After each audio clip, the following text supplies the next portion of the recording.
2025 में अगर एक अच्छी टेक जॉब चाहिए आईटी इंडस्ट्री के अंदर, लेकिन समझ ही नहीं आ रहा कि कोडिंग की शुरुआत कैसे करूं। 2025 में कौन से ऐसे जॉब्स होंगे जो डिमांडिंग होंगे और साथ ही हाई पेइंग होंगे। आखिर मैं कोडिंग सीखना शुरू कर भी दूं तो कौन सी जॉब के लिए कोडिंग सीखूं। कोई कहता है वेब डेवलपमेंट अच्छा है, कोई कहता है डेटा साइंस में चले जाओ, तो कोई कहता है ब्लॉकचेन क्यों नहीं सीख लेते।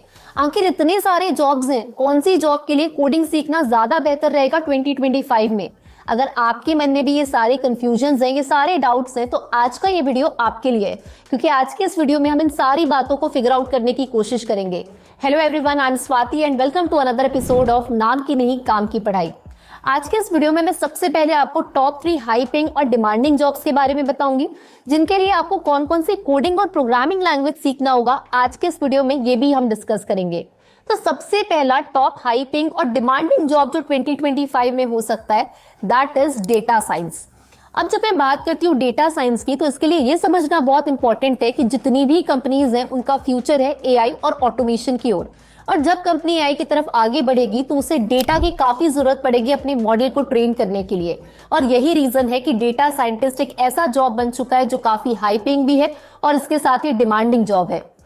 हर कंपनी अपने बिजनेस के लिए ऐसे डिसीजंस लेना चाहती है जिससे कि उनके रेवेन्यू और प्रॉफिट्स बढ़ पाए, और ये तभी पॉसिबल है जब कंपनीज डिपेंड करेंगी डेटा पे।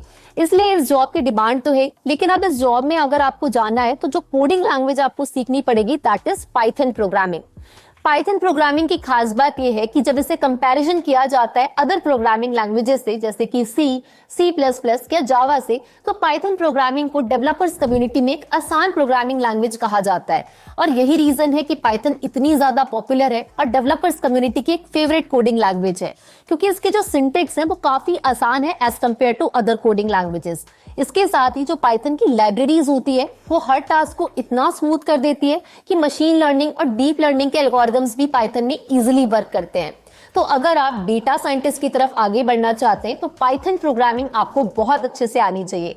वर्ल्ड की टॉप 3 प्रोग्रामिंग लैंग्वेजेस में से एक है पाइथन, और इसके अलावा वर्ल्ड की बड़ी बड़ी कंपनीज जैसे कि गूगल, माइक्रोसॉफ्ट, IBM और इवन नासा जैसे ऑर्गेनाइजेशन भी पाइथन पर डिपेंडेंट है।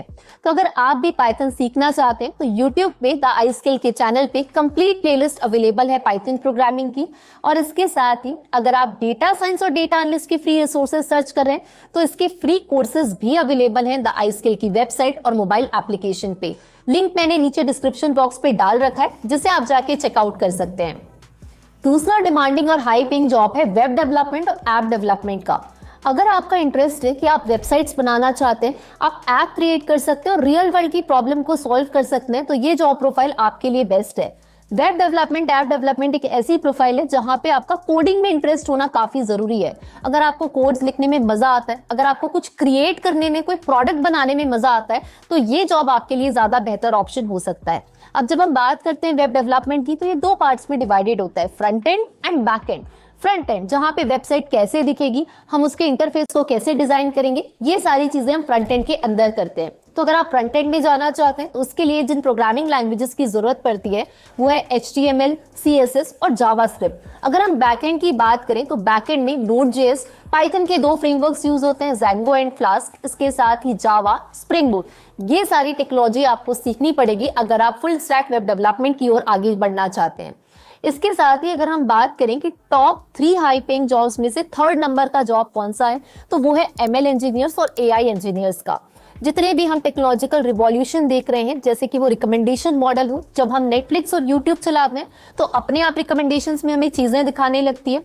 इसके अलावा अगर हम सेल्फ ड्राइविंग कार्स देखें, जैसे कि टेस्ला जिस पे काम कर रही है, गूगल सेल्फ ड्राइविंग कार्स, जहाँ पे बिना ड्राइवर की मदद से हम कार को चला पा रहे हैं, या इसके अलावा हम प्रेडिक्शन एप्स की बात करें, एक जगह से दूसरी जगह जाना है तो ओला और उबर हम बुक करते हैं, हमें पता चल जाता है कि कितना प्राइस जो है वो पे करना होगा।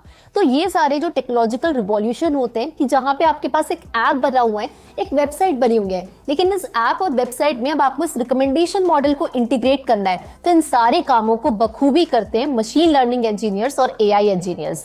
तो आज की डेट में ये जो जॉब्स हैं वो हाई पेइंग तो हैं, लेकिन इनकी डिमांड्स भी समय के साथ बढ़ चुकी है। AI इंजीनियर और मशीन लर्निंग इंजीनियर बनने के लिए भी पाइथन प्रोग्रामिंग इंपॉर्टेंट है और इसके साथ ही R प्रोग्रामिंग। लेकिन R प्रोग्रामिंग को शुरुआत करने के पहले मेरा सजेशन होगा कि आप पाइथन प्रोग्रामिंग के साथ शुरुआत करिए, क्योंकि अगर आप चैट जीपीटी पे सर्च करके देखें कि वो कौन सी प्रोग्रामिंग लैंग्वेज पे बेस्ड है, तो वो भी पाइथन पे बिल्ड है। तो पाइथन इन सारी प्रोग्रामिंग लैंग्वेजेस को एआई मशीन लर्निंग के एरिया में काफी ज्यादा ओवर पावर करती है, क्योंकि इसकी लाइब्रेरीज बहुत अच्छी हैं और इसके साथ इसके सिंटेक्स जो है वो बहुत आसान है। अगर आप नॉन कोडिंग बैकग्राउंड से आते हो, अभी तक आपने कभी कोडिंग नहीं की है, तो भी आप पाइथन के साथ में शुरुआत कर सकते हैं। और रही बात कोडिंग शुरू करने की, तो कोडिंग बहुत सारे लोग बहुत जल्दी शुरू करते हैं, लेकिन बहुत सारे ऐसे लोग होते हैं जो कोडिंग को बीच में ही छोड़ देते हैं। इसके पीछे का रीजन ये होता है कि जब हम कोई चीज को नई नई सीखना शुरू करते हैं, कोडिंग सीखना शुरू करते हैं, तो जब हम वहां पे फंस जाते हैं, हमें लॉजिक बिल्ड करना नहीं आता, हमें समझ ही नहीं आता कि अगली लाइन ऑफ कोड क्या लिखूं, तो कई बार लोग डिमोटिवेट हो जाते हैं और कोडिंग को छोड़ देते हैं। यही गलती बस हमें नहीं करना है। आईटी सेक्टर में आगे आने वाले टाइम पे जब हमें कोडिंग को सीखना पड़ेगा, तभी हम एक अच्छा सिक्योर फ्यूचर अपने लिए बना पाएंगे। तो ऐसे में क्या चीजें हम लोगों को फॉलो करनी चाहिए?